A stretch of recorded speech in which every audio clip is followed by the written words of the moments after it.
Je sais que ma vie est menacée par des terroristes. Il ne faut pas que je me laisse envahir par ça. Donc le fait de continuer à travailler, ça occupe l'esprit et ça fait une diversion par rapport à la situation que je vis. Correspondant au Mali pour Le Point et Libération, Olivier Dubois est enlevé le 8 avril 2021 à Gao, dans le nord du pays. Après 711 jours aux mains d'un groupe terroriste affilié à Al-Qaïda, il est libéré le 20 mars 2023. Aujourd'hui, il publie Prisonnier du désert, un livre dans lequel il raconte sa captivité. Il en parle avec nous.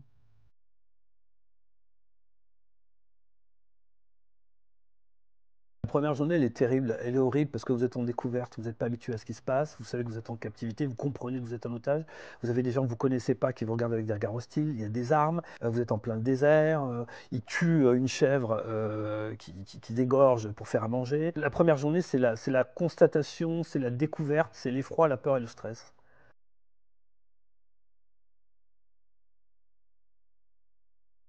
Et sans doute dès le départ, parce qu'il y a une consigne qui est passée pour dire vous ne parlez pas aux Français, vous ne répondez pas à ces questions.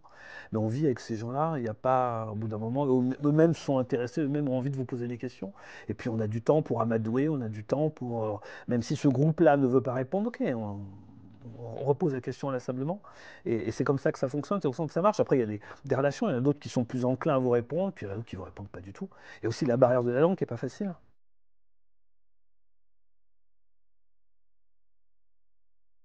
C'est un travail long, hein, de se remettre d'une captivité comme ça. L'idée au départ, c'est que la tête revienne, le corps il revient, mais que la tête revienne, que l'état d'esprit revienne, et quitte ce mode survie, si vous voulez, pour revenir dans une vie normale, hein, dans ma vie en fait. Ça, c'est la première étape. C'est marquant, c'est des traces enfin, qui peuvent être indélébiles.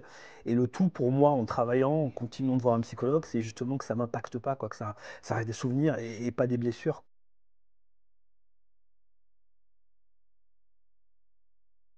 Bah, parce qu'ils voulaient obtenir quelque chose à travers moi. Ils voulaient à travers moi, parler avec leur ami principal qui était la France, en détenant des otages. C'est une monnaie d'échange.